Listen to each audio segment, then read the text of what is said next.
ආචින්තනීය ගුණ ඇති බුදුරජාණන් වහන්සේ ගැන කෙනෙකුගේ හිත පැහැදුනොත් විපාකෝ හෝති අචින්තයෝ. ඔහුට සැලසෙන පුණ්‍ය විපාකයද හිතාගත නොහැකිය. ඒක අවස්ථාවක දෙදෙව්ලොවේ අධිපති සක්දෙවිඳානු දෙව්ලොව චාරිකාවක යනවා. සක්දෙවිඳුන්ට දකින්ට ලැබුණා වෙනදා දැකලා නැති ඊටාම සොඳුරු විමානයක් ඉර වගේ බැබලි බැබලි තියෙනවා. මාතලීට කිව්වා දෙවිඳු මාතලී රථේ මොහොතකට නවත්තන්න අප වෙනදා නොදුටු විමානයක්. රථයෙන් බැහැලා සක්දෙවිඳු පියවර තිය විමානෙට ලං වෙනකොට සක්දෙවිඳුට පේනවා මේ ඉර වගේ බබලන විමානේ ඇත්ත ලස්සන. සම්පූර්ණයෙන්ම කහපාටට හුරුයි මේ විමානේ. කහපාට කොඩි උස්සලා, කහපාට වහලක්, කහපාටම පොළව. වටේ පිපිලා තියෙනවා නෙළුම්, ඕලු, කුමුදු ආදී මල්. ඒ ඔක්කොම කහපාට. ලස්සනම ලස්සන විමානය. ඒ විමානයේ ඇතුලේ ඉඳලා ලස්සන අප්සරාවියක් එළියට ආවා. ඒ අප්සරාවියගේ ලස්සන තේරෙනවා සක්දෙවිඳු එයාට කතා කරපු වචනින්ම. සක්දෙවිඳු එයාට කතා කළේ බද්දේ කියලා. බද්දේ කියන්නේ මොකද්ද? සුන්දරී කියලා කතා කළා. සක්දෙවිඳු අහනවා සුන්දරී වන්නාතේ සබ්බ දිසා පබහසති. ඔබේ සිරුරු පැහැය මේ දස දෙස ආලෝකමත් කරනවා. ගන්ධාතේ සබ්බ දිසා පවායති.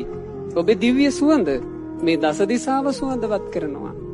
ඒ පින්වත් දෙව්දු මං අහන්නේ මෙයයි. මනුස්ස බුතා කිම කාසි පුඤ්ඤං. මනුස්ස ජීවිතේ ගත කරද්දී ඔයා කරගත්ත පින මොකක්ද? මොකක් ගැන දැහුවේ වින්තුනේ? පින ගැනයි අහුවේ. පින ගැනයි අහුවේ. පිනේ වටිනාකම දන්නා දෙවියෝ පින ගැන ඇහුවා. එතකොට ඒ දෙව්දු කියනවා දේවේන්ද්‍රේ මං ඒ කාලේ හිටියේ රජගහ.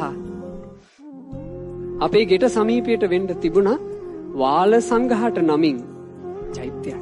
වලහල ඇති වාල සංඝහට චෛත්‍යය. අජාසත් රජුරෝ කරපු බුදුරජාණන් වහන්සේගේ ද්‍රෝණ 7ක් ධාතුන් වහන්සේලා වඩා හිඳවපු සෑය. ඒක විශේෂ සෑය. ඒ සෑරජානන් වහන්සේ ඒ වෙනකොට මේ කාන්තාව හිටපු කාලේ තිබිලා තියෙනවා. එහෙනම් මේ සිද්ධිය වෙන්නේ බුදුරජාණන් වහන්සේ පිරිනොම් පෑවට පස්සේ. අපිට වගේ. අපිත් අද මේ පින් පුරන්නේ බුදුරජාණන් වහන්සේ පිරිනොම් පෑවට පස්සේ. ඇයත් පින් පිරුවේ බුදුරජාණන් වහන්සේ පිරිනොම් පෑවට පස්සේ. ඇය ගෙදරින් එළියට එනකොට ගේ ඉස්සරහා වැටකොළු වැලේ වැටකොළු මල් 4ක් පිපිලා තිබ්බා. ඒ වැටකොළු මල් දකින්නකොටම ඇයට හිතක් උපන්නා. මේ මල් මගේ බුදුරජුන්ටයි. ඒ මල් 4 දෝතට කඩාගෙන වැටකොළු මල් කියලා කියන්නේ ඔයාලා දැකලා ඇතිනේ. වැටකොළු මල කහපාටයි.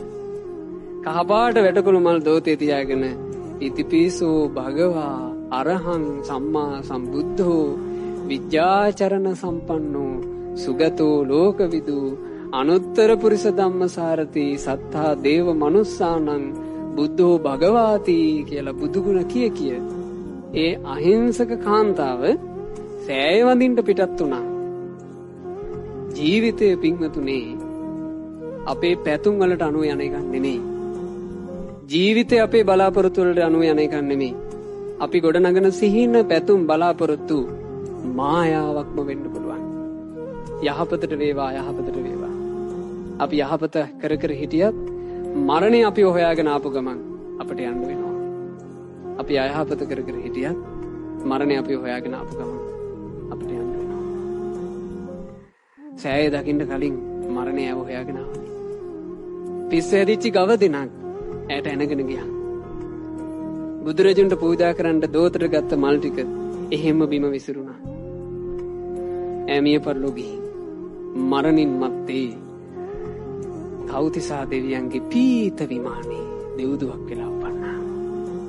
ඒ දෙව්දු කියනවා දේවේන්ද්‍රය මම සෑය ළඟට ගියා නම් සෑය දැක හිත පැහැදුනා නම් සෑයේ මල්ලාසනේ මත මල් පූජා කරා නම් මන් දන්නවා මම මීටත් වඩා උඩට යනවා.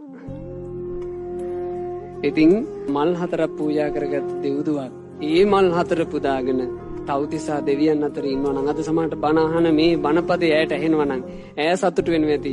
ඕ මගේ පින්කම ගැනත් අද බණට කියනවා කියලා.